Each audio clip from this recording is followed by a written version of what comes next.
La Amazonia es una fuente de misterios, algunos de ellos insondables. Aún hoy, viven en ella los escasos pueblos originarios que sobrevivieron a los distintos procesos de civilización condenados casi a la invisibilidad.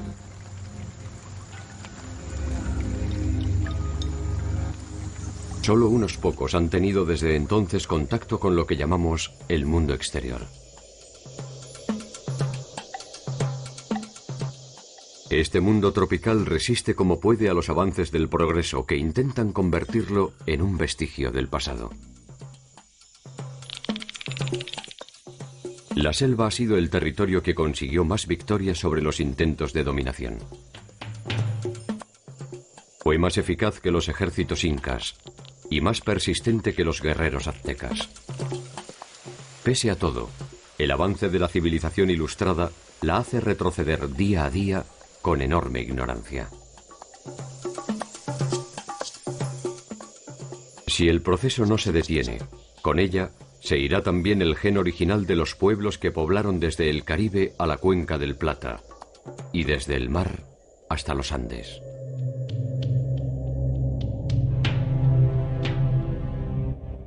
Los primeros avances de la conquista europea se toparon con la exuberancia de su paisaje. Sobre esta idea construyeron un ideal de abundancia y lo proyectaron con fanatismo sobre el resto del continente. En sus entrañas se buscó infructuosamente el sueño del dorado. Tal vez lo poco que queda de él aún está allí.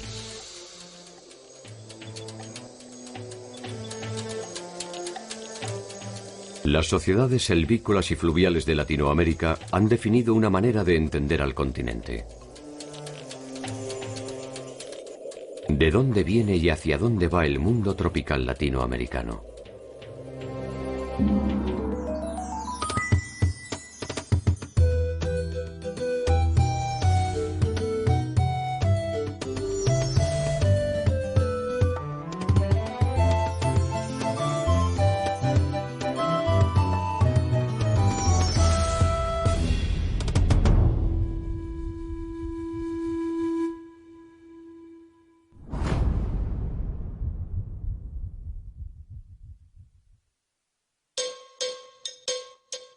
Las sociedades originarias del actual territorio de Brasil se dividen en función de un tronco lingüístico común.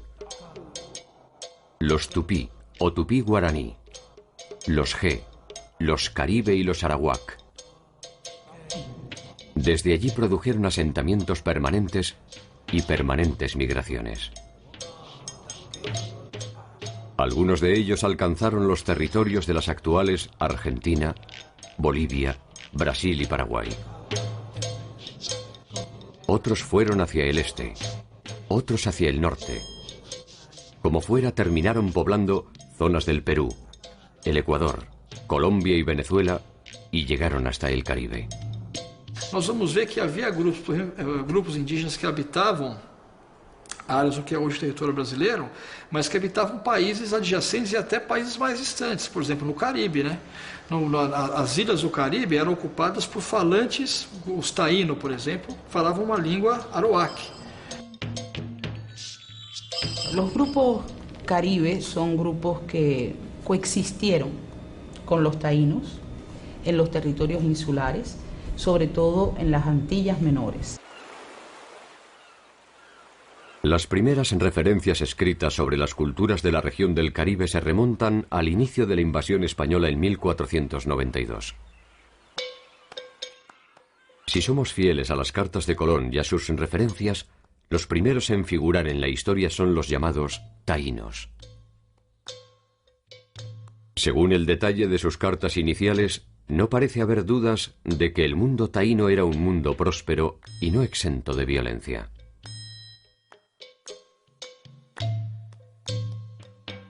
Se autodenominaban taínos y esta autodenominación tenía que ver, según han referido los cronistas, con una manera quizás de diferenciarse de aquellos llamados caribes que también poblaban estos territorios y que por diferencia aquellos eran guerreros eran pueblos además con batalladores, y los taínos, para diferenciarse un poco de ellos, pues solían denominarse así, que en lengua taína quiere decir tai, noble, y no es el plural, por lo tanto, hombres nobles, hombres buenos.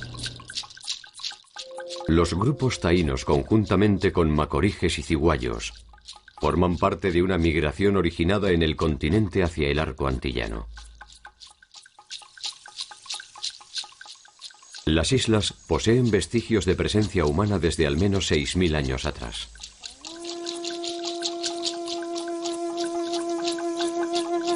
Los taínos estaban organizados políticamente en cacicazgos, es decir, la estructura que dominaba la estructura política de estos pueblos era la figura del cacique, que era además una figura que tenía dominio sobre la comunidad y sobre el territorio de esa comunidad. Por lo tanto, esto fue creando una zona de jerarquía con ciertos poderes, no solamente concentrados en él, sino también en las personas cercanas a él, que se denominaban nitaínos, y un poco más distante de él, los naborías.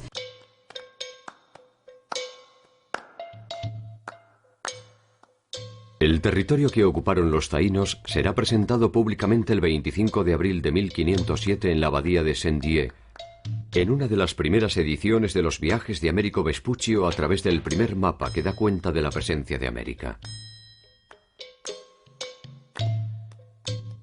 Se trata de un boceto algo impreciso y tosco. Representa más un anhelo que una realidad y da cuenta de una serie de islas y una breve franja costera. Sus límites no iban más allá de donde el cartógrafo había imaginado. Solo era verídico en un sentido. Expresaba la decisión de considerar a la Tierra que el futuro propiciara como un todo único, apenas divisible y sin matices.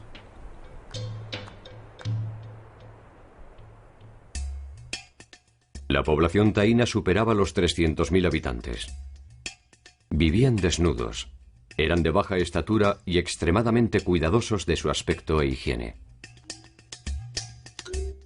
Colón los describe en principio como amigables y bondadosos.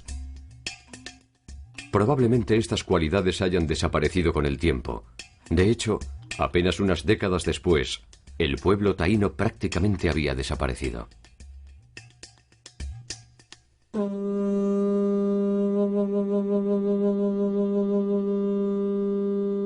Los taínos tenían un amplio sistema de creencias, tenían ideas acerca de la existencia de animales que tenían carácter totémico, que tenían carácter mítico en la formación de sus imaginarios. Entre algunos de estos animales están todos aquellos que pudieran convivir entre la tierra y el agua. Las representaciones de su cosmogonía se identificaban como semíes y estaban relacionadas con fuerzas de la naturaleza. Una de sus invenciones domésticas más ingeniosas fue la hamaca tejida. Fabricaban cigarros a los que llamaban túmanos, dos modestas invenciones que sobrevivieron hasta el día de la fecha.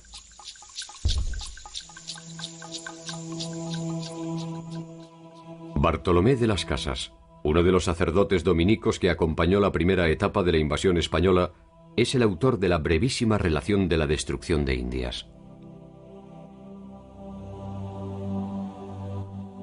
Allí se refiere puntualmente a la política de exterminio impulsada por los conquistadores en la búsqueda de su rentabilidad empresarial.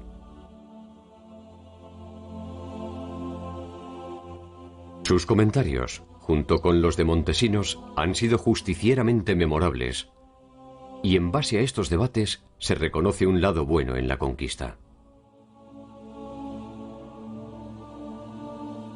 Toda esta defensa que hace Bartolomé de las Casas es más bien a nivel teórico, o sea, él genera en Europa el debate acerca de la naturaleza humana o no humana de los indios y el reconocimiento por parte de la corona española y del papado, incluso de la iglesia como tal, de que los indios tienen espiritualidad, que son capaces de la religiosidad y que por lo tanto son factibles a evangelizar y son esta enorme cantidad de fieles que la iglesia cristiana necesita para resurgir.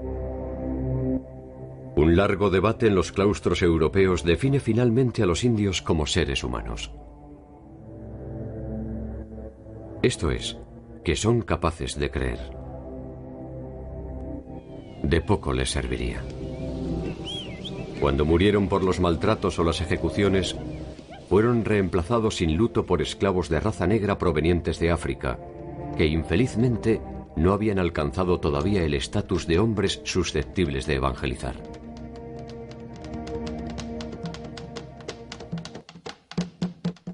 El mundo taíno está hoy habitado por otros nombres. Los rostros de particulares de sus pobladores originarios no poseen registros veraces. Las rebeliones se inician prácticamente desde el inicio. Hay movimientos y hay acciones de rebelión. El reino de Magua estaba gobernado por Guarionex, quien dicen fue un justo servidor del rey de España hasta que su esposa fue ultrajada por uno de los invasores. Huyendo, buscó refugio en un reino vecino en donde fue atrapado. Guarionex murió. Era conducido como prisionero a Castilla cuando la nave que lo llevaba naufragó en alta mar.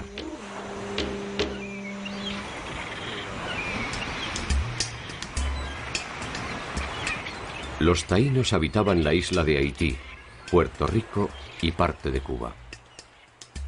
Allí se disputaban el territorio con los ciboneyes, quienes dominaban el centro de la isla. Hay algunos cronistas y algunos historiadores que señalan que estos pueblos ciboneyes llegaron a convivir con los taínos en determinadas zonas, sobre todo, por ejemplo, en la isla de Cuba. Algunos indican, por ejemplo, que quizás formaron parte de esa comunidad de los naborías, que eran como quiera comunidades que daban servicio a los cacicazgos y que pudieron llegar a tener una relación de convivencia sobre la base de un control y un ejercicio de poder de los taínos sobre ellos. El Valle de la Vega fue el escenario de los primeros focos de resistencia a la ocupación española a la isla de Cuba. El cacique Atuey es el principal obstáculo para la incipiente ocupación, que es hasta ahora un conjunto de modestas villas. Su heroica resistencia se extenderá por algo más de 10 años, hasta que es apresado en 1512.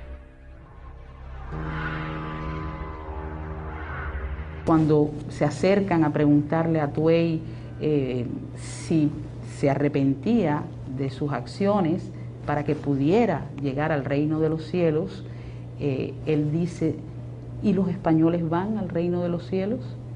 Y entonces, por supuesto, le dicen, el que no ha cometido pecado, sí. Y le dice a Atuey, pues si entonces van al reino de los cielos, yo prefiero no ir.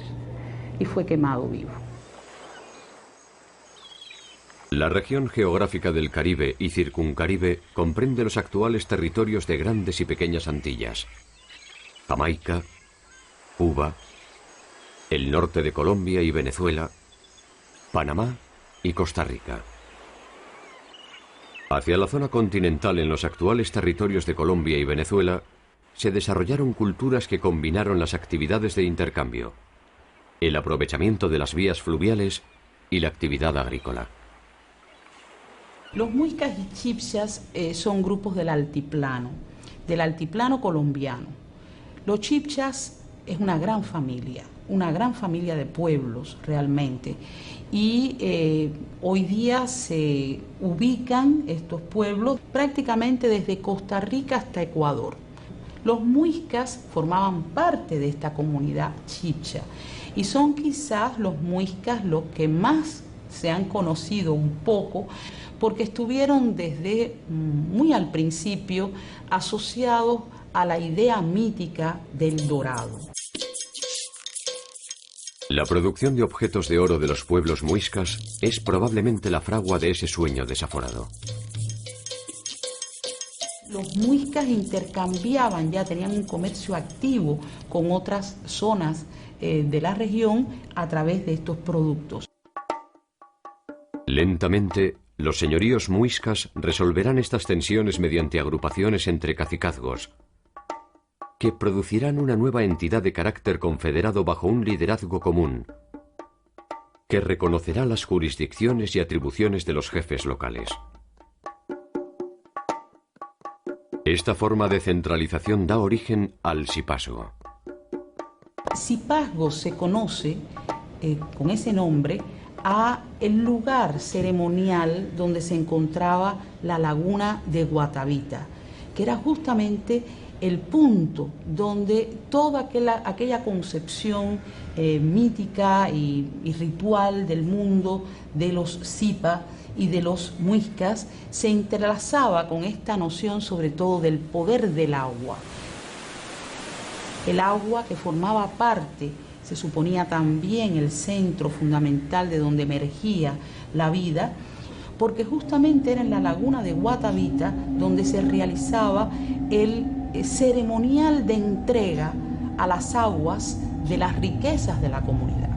Comienzan los proyectos para desecar la laguna y poder adquirir, llegar a alcanzar aquel botín extraordinario de carácter eminentemente ceremonial, otorgado como ofrenda a las deidades, que había quedado a través del tiempo sepultado en la laguna de Guatavita. Justamente la acción de los muiscas y de los Zipa y toda esta zona del Zipazgo ante la conquista fue sumamente fuerte.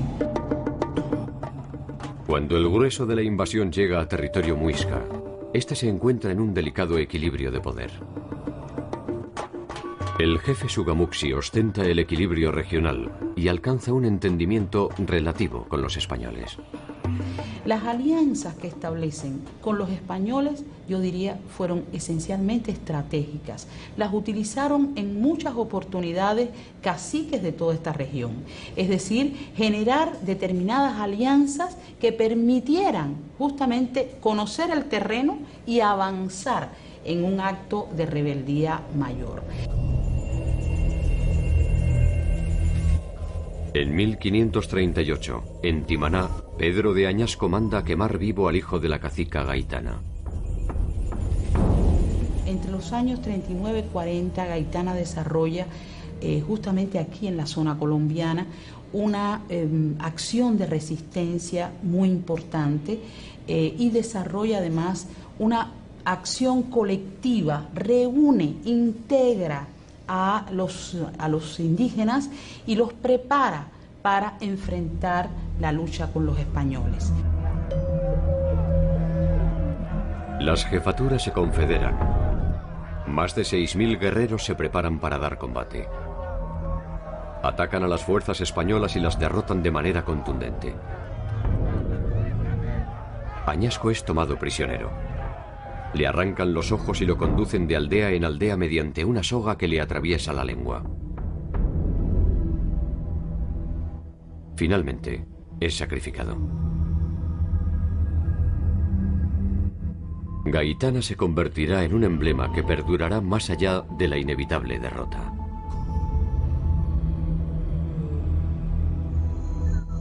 Los pueblos de la selva sufrieron el avasallamiento de conquistadores y tiranos. Muchos de ellos desaparecieron del territorio que les pertenecía. Otros permanecen a través de su lengua y sus costumbres.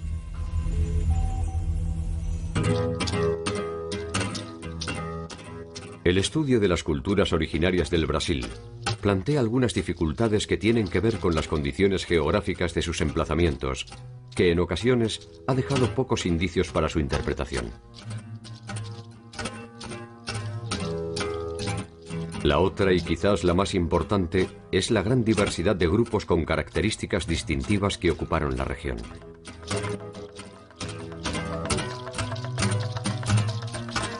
Mas a gente imagina que tudo que está localizado, por exemplo, o que a gente chama de terras baixas da América do Sul, que são essas zonas que estão a leste dos Andes, ou mesmo no Caribe, eram regiões que tinha pouca gente vivendo, a ocupação humana não era muito densa. E, na verdade, essa imagem não é correta, né? Essas regiões, a arqueologia está mostrando que essas regiões também eram densamente ocupadas.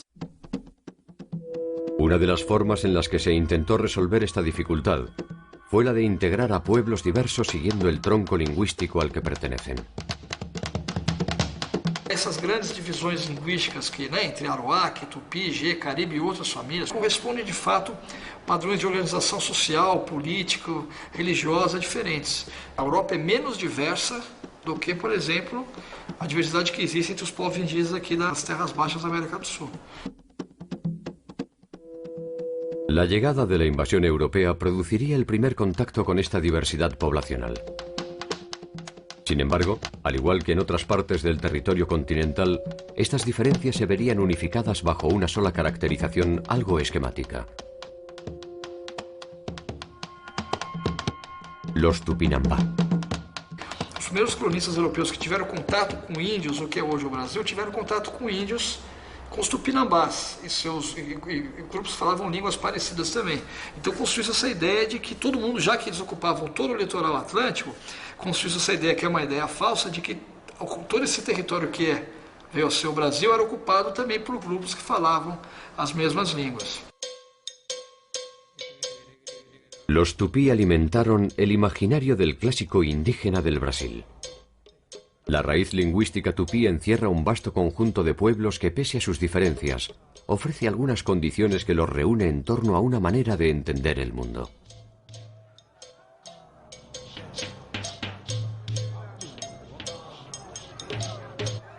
En sus múltiples versiones, fueron siempre pueblos aguerridos y constituyeron una avanzada de resistencia a la invasión europea.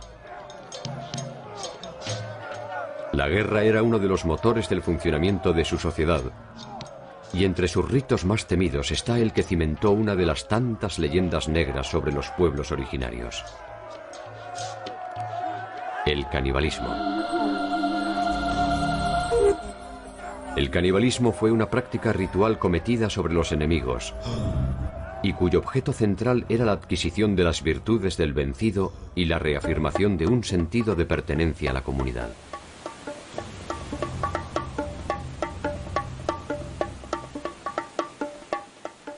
En ese espacio complejo se permitieron la alegría, el trabajo, el esparcimiento, el humor y la guerra. Poco pudieron hacer cuando fueron sometidos como esclavos o sus tierras les fueron arrebatadas. Menos aún cuando enfermedades foráneas los exterminaron. En la medida que buscaron refugio del atropello, conservaron sus costumbres y sus culturas.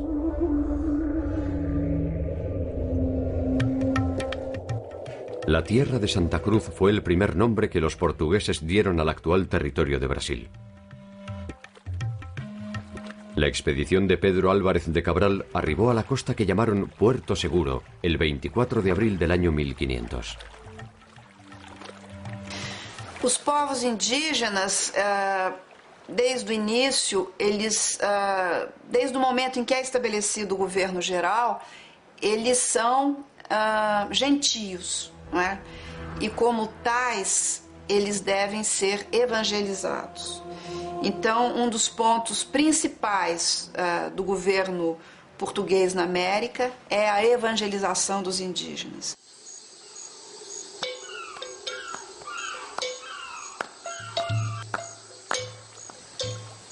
La explotación del palo de Brasil constituye una de las principales actividades que se desarrollarán en esta primera etapa.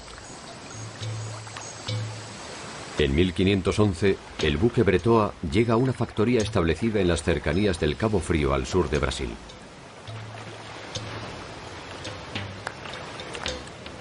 En una isla frente a la costa, a salvaguarda de los indios tupí, realizan la carga de 5.000 troncos de palo de Brasil. Los troncos, que presumiblemente eran de escaso valor para los tupí, fueron canjeados por objetos que eran de escaso valor para los portugueses. En el viaje de regreso a Lisboa fueron embarcados además 35 indios que habían sido secuestrados para ser comercializados como esclavos.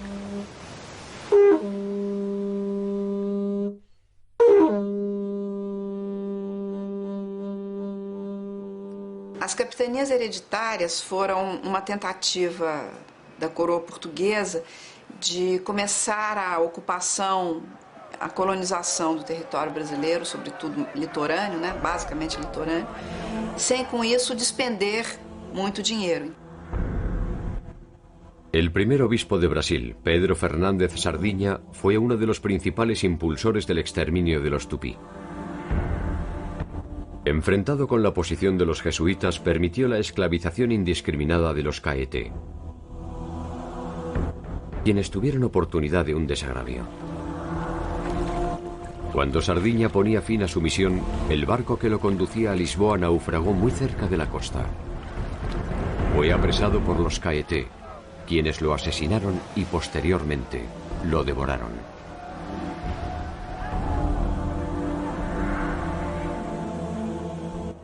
El entonces gobernador Mem de Sa ordenó una expedición punitiva de grandes proporciones para exterminarlos. Los más afortunados apenas aspiraron a ser atrapados como esclavos. A escravidão ela é proibida na lei, mas na realidade os indígenas foram escravizados sistematicamente. E como os portugueses chegaram e ficaram muito na costa, os índios foram sempre entrando, não é, para fugir ou se aproximavam então para fugir dos portugueses. Estas incursiones comienzan a multiplicarse. Hacia la segunda mitad del siglo XVI, una novedosa y voraz forma de violencia se instauró en las colonias portuguesas: las temibles bandeiras. O primeiro momento das bandeiras é esse avanço pelo sertão em busca de índios que serão escravizados. Os números são muito também discutíveis, mas há alguns que afirmam que por volta de 50 mil índios acabaram, durante todo o século XVII, acabaram sendo tomados pelos bandeirantes para serem escravizados. Comandadas por blancos y compuestas fundamentalmente por mestizos, que eran conocidos bajo la denominación de mamelucos, contaban entre sus miembros también con población indígena.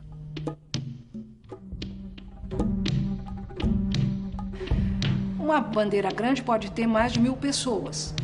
Um número sempre muito reduzido de brancos ou de ascendência portuguesa ou espanhola.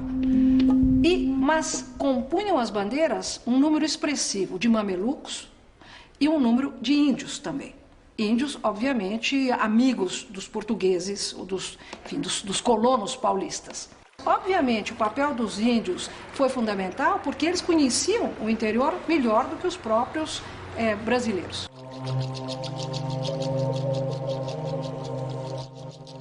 La introducción de la Compañía de Jesús en territorio brasileño habría de producir una inédita alteración de las fuerzas en puja durante la conquista. Algunos de los pueblos tupí se habían establecido satisfactoriamente en el ámbito de las misiones jesuíticas. Desde las misiones se resisten no solo los ataques de los colonizadores, sino también de los propios grupos originarios. Os jesuítas estabelecem reduções. Essa experiência das reduções foi uma experiência muito interessante, considerada por alguns autores quase como uma experiência comunitária, comunista, entre aspas, né? E depois, no século XVIII, no contexto geral de perseguição aos jesuítas, os portugueses expulsam os jesuítas do Brasil e de Portugal. La demanda de esclavos y las presiones del resto de las potencias europeas sobre el territorio portugués habrían de producir una multiplicación exponencial de los bandeirantes. Manuel Borba Gato, Fernão Dias Pais Leme, Bartolomeu Bueno, esses são, digamos, os mais conhecidos. Por outro lado, a historiografia há bastante tempo, tem uma visão muito crítica dos famosos bandeirantes. Os bandeirantes como homens brutais, cruéis, que foram apresar os índios, que mataram os jesuítas e que faziam, em busca dos seus lucros, não teriam escrúpulos e cometeriam toda a violência possível.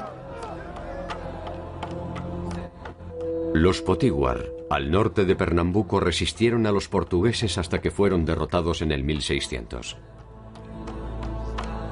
nas ocasiões em que os portugueses tiveram que se enfrentar, opositores, outros europeus como franceses e holandeses, os indígenas foram decisivos, as alianças indígenas. Mas elas se verificaram de ambas as partes.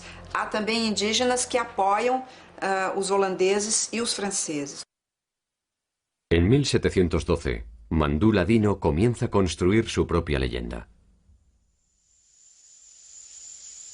Originario del territorio, se había criado en las misiones. Poco a poco construirá un liderazgo que desemboca en una resistencia orgánica a las bandeiras.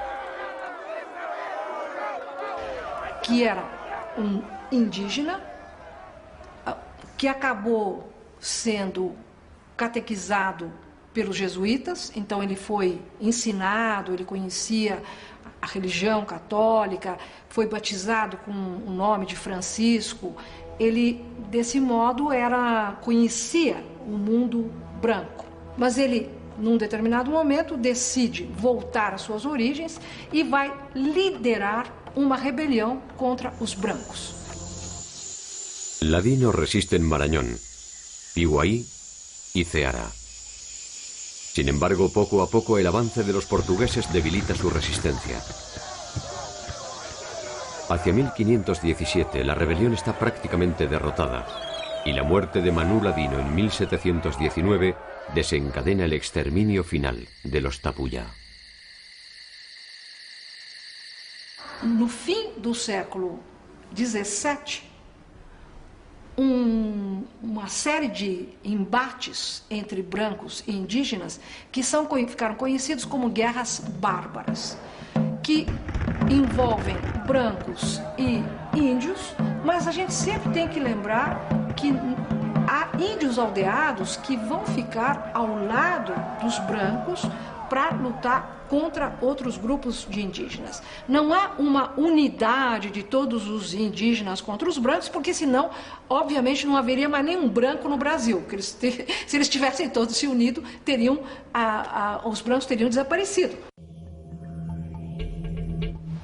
La incorporación de esclavos provenientes de África comienza a establecer un nuevo mapa social en el territorio. Los padecimientos ofrecen un espacio común.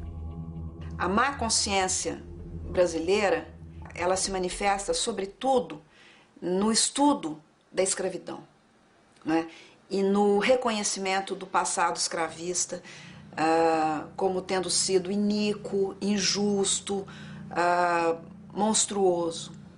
Mas o curioso é que não existe o equivalente com relação ao indígena.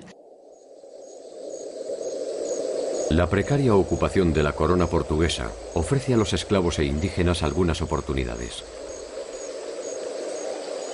Cuando holandeses o franceses los concentraban en la costa para defensa territorial, los esclavos encuentran en la selva un espacio de libertad. De uma maneira mais ampla, mais tradicional, os escravos foram vistos como divididos em dois grupos. Aqueles que passivamente aceitavam a escravidão, não se manifestavam, eles desapareciam, né, só trabalhavam, e aquele grupo pequeno de rebeldes que eram tão rebeldes que fugiam e se refugiaram nesse espaço chamado quilombo. En torno al año 1600 comienzan las fugas de esclavos hacia el interior de la selva de Pernambuco-Algoas. Allí encuentran una seguridad que desafía incluso al imperio de las armas.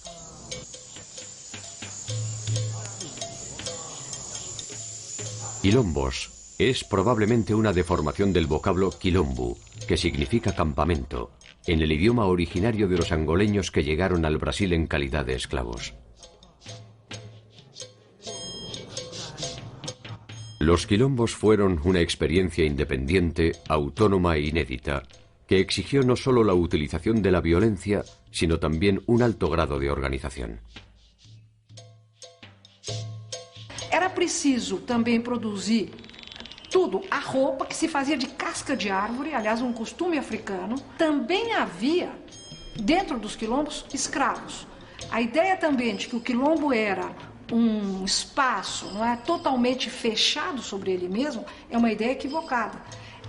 Portanto, era preciso ter boas relações com ou grupos de indígenas, mamelucos, ou, enfim, era preciso fazer o comércio. El quilombo fue una inusual forma de organización. Una sociedad primordialmente negra, de carácter independiente y con capacidad de lastimar los contornos del sueño imperial portugués. Os quilombos são, obviamente, pensados pelos fazendeiros e pelas autoridades coloniais como um grande perigo, porque o quilombo é o lugar imaginado, sonhado da liberdade, que produz um efeito negativo para os fazendeiros e para as autoridades coloniais, que estão ali para manter a escravidão. La embestida fatal no tardaría en producirse. Los días finales encuentran al quilombo gobernado por un noble africano, Ganga Zumba. Em determinado momento em que o governador da província, da capitania de Pernambuco, faz um tratado de paz com ele, com Ganga Zumba. E Ganga Zumba decide aceitar esse tratado. Sin embargo, no todos están dispuestos a esta capitulación. Zumbi, un sobrino de Ganga Zumba, se resiste al acuerdo con los portugueses. Ganga Zumba foi assassinado, morreu. Afirma-se que envenenado por certos grupos ligados a Zumbi e contrários a ele. Desse modo, Zumbi se transforma no líder que vai enfrentar as últimas incursões contra Palmares, e daí a sua grande fama. En 1694, una expedición especial compuesta por indios, mestizos y portugueses ataca Palmares. Ya sin alternativas, con la población diezmada y sin alimentos, Zumbi se retira a la selva sin dejar de hostigar a los bandeirantes. Zumbi es capturado y ejecutado por los portugueses. Sin embargo, la leyenda ofrece otra versión de los acontecimientos. Que o Zumbi, então, nesse momento, como combate se fez à noite à beira de precipício, ele haveria, num gesto dramático, se atirado no precipício, se suicidado. De alguna forma, este último salto al vacío le ofrece un justiciero homenaje a su sueño de libertad.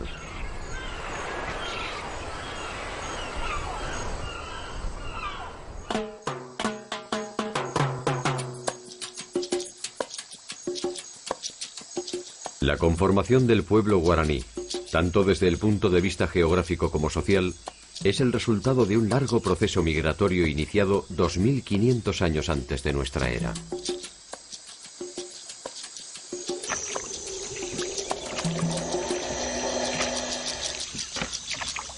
Los guaraníes son quizás el modelo más emblemático de los pueblos nómadas e inmigrantes de Sudamérica.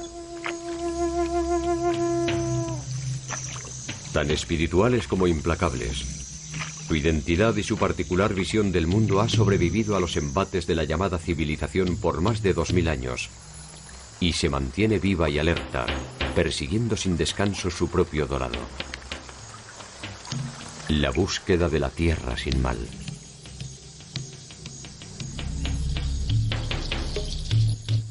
El pueblo guaraní habita hoy en distintas comunidades. Los territorios de Bolivia, Argentina, Brasil y fundamentalmente Paraguay. En el Paraguay nosotros actualmente tenemos 6 culturas guaraní, no una sola. ¿Por qué 6? Porque son grupos humanos, etnias, que son todas guaraní, pero al mismo tiempo se diferencian. Se diferencian algo en la lengua, se diferencian en el sistema religioso, que es común pero también es particular, y se diferencia también algo en la cultura material, concretamente en la artesanía. uno de los grupos importantes son los Paintauterán. Los Paintauterán son un pueblo de la etnia Avá guaraní que habita la región oriental del Paraguay actual. Según nuestras estimaciones, en este mismo momento son unos 13.000 personas en todo el Paraguay. Alejados de los centros urbanos, el pueblo guaraní ha atravesado algo más que el tiempo histórico. La hazaña no es menor. Colonizadores, bandeirantes, jesuitas y criollos se disputaron por siglos su humanidad y sus territorios.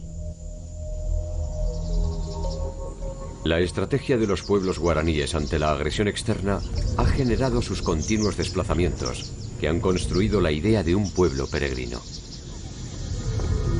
No son nómades. Es un error decir que el guaraní es un pueblo nómade. Es incluso un error decir que son cazadores-recolectores. Es decir, lo son también. Pero el guaraní es un pueblo agricultor. Los Pai son cultivadores tradicionales y producen rubros principalmente de subsistencia propia, cultivando maíz, mandioca, batata, caña de azúcar. La tierra es de posesión comunal, no es de nadie en particular, corresponde a toda la comunidad. Cada una de las familias extensas o familias simples que componen la comunidad tienen derecho a cultivar una parcela, pero no es propietaria de esa parcela, solo es dueño, es ocupante, es utilizador de esa tierra, pero la propiedad de la tierra en sí es comunal. La experiencia de las reducciones jesuíticas en América tendría como protagonistas centrales a los guaraníes. Los pueblos de indios ofrecieron en territorio guaraní una de las escasas muestras de una convivencia inédita en el resto del territorio. Es una colonia porque los jesuitas eran colonialistas. Tampoco hay que creer que eran revolucionarios, independentistas. Las tierras de los guaraníes han sido en todos estos países usurpadas. Y usurpadas quiere decir que simplemente se les quita algo que es de ellos. Sobre esas mismas tierras y enfrentando la resistencia de los encomenderos, los guaraníes lograron establecer un marco de apertura que les permitió casi clandestinamente mantener gran parte de sus tradiciones. Al tiempo que construían grandes iglesias y aprendían el idioma del invasor, conservaban su idioma y su propia forma de ver el mundo. El idioma guaraní Pai sigue siendo el vehículo preponderante para la intercomunicación cotidiana y también religiosa. Los guaraníes realmente continúan siendo, hasta hoy, una religión de la palabra. O sea, ya los misioneros se daban cuenta de que eran religiosos, pero al mismo tiempo no tenían objetos de culto ni templos. Incluso uno de los jesuitas dice que los guaraníes se distinguen por ser finos ateístas. El ánimo, el espíritu, al ser un fenómeno ya más colectivizado, eso también ayuda a ir mejorando el propio espíritu y llega un momento a alcanzar cierta plenitud y ahí es en donde ya prácticamente se accede al contenido del Ubumanae, que ellos llaman a la tierra sin mal. La tierra sin mal es el estado que los guaraníes buscan desde el inicio de los tiempos. No es un espacio geográfico. Es un espacio interior que solo puede alcanzarse mediante la plenitud espiritual.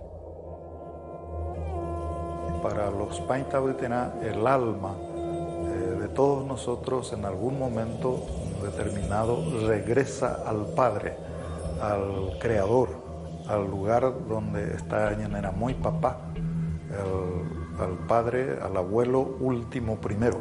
La cosmogonía Pain da cuenta de ese fenómeno de la creación del mundo. Y este cosmo, este hecho de la creación, tiene un lugar en el mundo actual. Ese lugar es el que se denomina Yasuká Vendá. Es el lugar donde existe el Yasuká y es el lugar donde el Abuelo último primero dio lugar a la creación, creándose a sí mismo también. El idioma guaraní es, junto con el castellano, la lengua oficial en el territorio paraguayo. La mayor parte de la población la habla en alguna de sus variables. Sin embargo, hasta no hace mucho, estuvo prohibida en el país, pues se la consideraba como un signo de atraso. El guaraní se habla también en vastas regiones de Brasil, Argentina, Uruguay y Bolivia. La persistencia de su cultura delimita la verdadera dimensión de un país que desconoce las fronteras geopolíticas y se extiende hasta donde haya un guaraní que se reconozca como tal. Los pueblos guaraníes desarrollaron diferentes estrategias para la guarda de su cultura. Ellos son, todos los guaraníes, son muy celosos a la hora de guardar, preservar su propia cultura. En este caso de los Paintabitená, ellos han decidido una estrategia de apertura hacia el otro, apertura hacia lo extraño. Sin embargo, con eso guardan 3 o 4 rasgos fundamentales de su cultura medular. Entre ellos está el propio idioma, está el propio Tecojá, el lugar que ellos habitan, y está su sistema de organización. Entre los guaraníes hay líderes, son personas de prestigio, pero yo creo que hay que insistir en que no son caciques, en el sentido que nosotros entendemos como caciques, mucho menos como lo entendía Colón, reyesuelos, no son reyesuelos, son personas de prestigio que gobiernan mediante asamblea. Asambleas que pueden ser muy chicas y muy grandes, y a la cual se llega por determinaciones por consenso. La etnia Paintabiterá conserva en gran medida su forma de vida original en el escaso territorio que le ha reservado la llamada civilización. Sus milenarias formas de organización, sin embargo, resultan avanzadas para el tardío paso de nuestra humanidad. El papel de la mujer resulta central para el desarrollo de su forma de vida. La mujer Pain es la guardadora principal de aquellos aspectos de la cultura que son más preciadas para toda la etnia. Y además ellas son muy firmes. Y en el caso de los Pain hay mujeres también chamanes, o sea, hay chamanas de una energía extraordinaria. He conocido algunas, pero que incluso en momentos en que los hombres flaquean, sobre todo en situaciones ahora de conflicto con el poder estatal, o sea, con la policía, con el ejército, incluso en el caso de Brasil, ¿no? Entonces son las mujeres las que se plantan y no les tienen miedo ni a los fusiles, ni a las bayonetas. Probablemente los jesuitas hayan pensado que su proyecto sería de alguna forma eterno. Cuando fueron expulsados, sus toscos sucesores no hicieron otra cosa que destruir el modelo del mundo que habían inventado. Quizás creyeron que algo más de 300 años habían sido suficientes para convertir a los guaraníes. Quizás nunca entendieron que en realidad solo se habían sometido a una forma de ver el mundo guaraní. Las ruinas desperdigadas por el territorio dan apenas una trágica muestra de la módica victoria del conquistador. Las ideas que las inspiraron se han perdido. Mientras tanto, los Paita Viterá entraron en silencio al tercer milenio junto a sus dioses y a sus ancestrales costumbres. Saben manejarse, saben manejar a la gente y, como en algún momento dije, saben mostrarse respetuosos de los demás y también consiguen ser respetados de alguna manera. O sea, nos cuesta mucho respetar a las personas diferentes, y si encima son pobres, y si encima tienen otro punto de vista. Yo incluso creo que a veces inconscientemente nos da rabia encontrar gente que tiene una espiritualidad y un modo de ser que es mucho más humano que el nuestro. Los pueblos de la selva sufrieron el avasallamiento de conquistadores, bandeirantes, evangelizadores, progresistas, corporaciones y tiranos. Muchos de ellos desaparecieron del territorio que les pertenecía. Otros permanecen a través de su lengua y sus costumbres. Los más afortunados conservan una buena parte de la forma de vida que eligieron y que les da razón de ser. Insistir en observarlos como meras estampas del atraso es probablemente nuestro mayor fracaso.